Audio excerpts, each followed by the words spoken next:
Yeah, but that's not what that's not what we're classifying them based on. It's something before that. What am I classifying my organisms based on, Riley?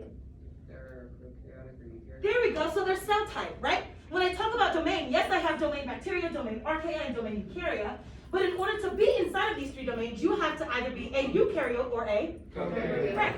So then we go on to kingdom, right? Now with kingdom, it was much more different than domain. Because with kingdom, I'm classifying my organisms based on a multitude of characteristics.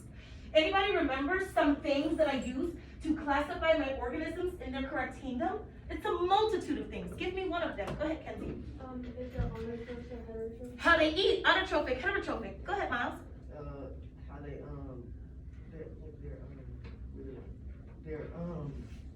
their cell type. Cell type, yeah, I'm looking at prokaryote, eukaryote again, absolutely. Give me another one. Go ahead, Harper.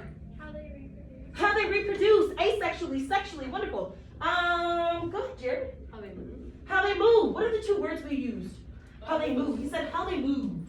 What are those two words? Go ahead. It was motile and it's somewhere to ask. Yeah, someone else. Somebody else. Someone else. Cecil. Cecil, absolutely, right? So I got 4 of them. Anybody can give me another one? This one deals with the babies. It deals with the babies, and this is a really funky word that we learned about when we first started introducing ourselves to designer babies. What is it, Ava? Embryonic development. There we go, embryonic development. Now, when I use embryonic development, when I use that term, what does that mean? What am I looking at? I'm classifying these organisms based on their embryonic development. What does that mean? Go ahead. Is it either like how they develop or how they're created? It's about yes and no. It's something very clearer than that. You're not wrong, but you're not 100% right. Embryonic development. Go ahead, Callan. The organism grows and develops. So can you give me 2 examples? What are the 2 main examples when I talk about embryonic development? I guess you could say a baby growing in the womb. And versus growing in a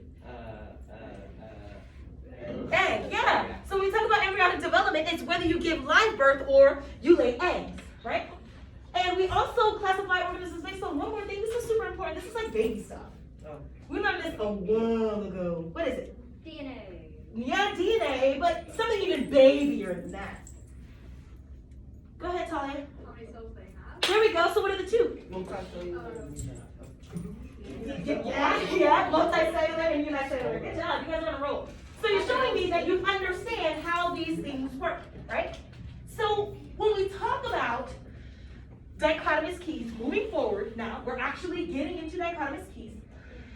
Now, we use dichotomous keys to find the binomial nomenclature of an organism. Now, I want somebody to go ahead and read this little paragraph that I have on my screen. Go ahead, Isaiah.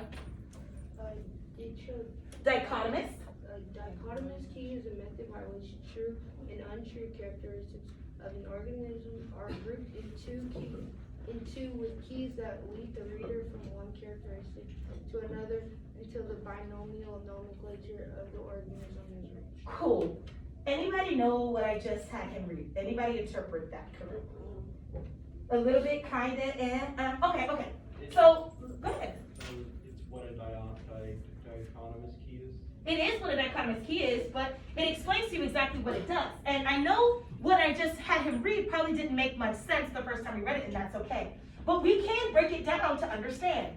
Di means how many? 2. Now I have on my chart that dichotomy or cotomous is to split or divide.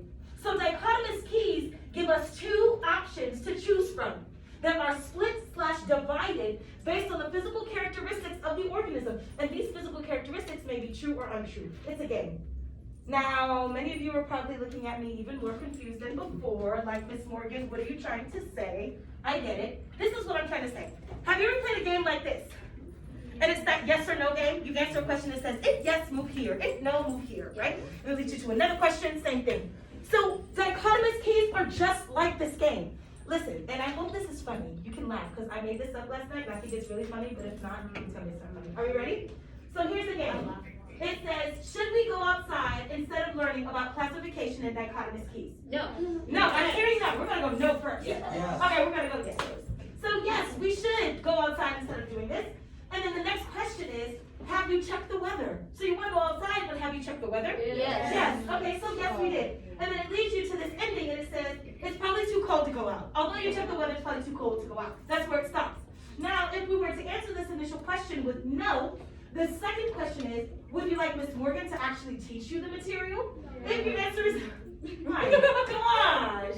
If the answer is no, it says that's sad because I'm gonna do it anyway. And if your answer is yes, it says that's great because I'm gonna do it anyway, right? But the point of this is, as you're asking yourself questions and you find answers, it leads you to more and more and more until you finally stop. And that's exactly what dichotomous keys are. Do we have kind of a better understanding about what I'm talking about? Does that make sense? So is that a dichotomous key? Huh? Is that a dichotomous? No, this is not a dichotomous key. This is just a yes or no game, but it has the same understanding, the same basic level of understanding. All right. There we go. So what I have on my screen here are dichotomous keys in 3 different ways. And the first way that I really want us to focus on is this way that's in black. So if you can't see the back, let me read it out for you. So what we're trying to do is find the binomial nomenclature for organism B. And all it tells us is that organism B is a what? Plant, cool. And then it tells you some key characteristics that you would be able to recognize of this plant. It tells you that it's photosynthetic, meaning it's a what? It's a what?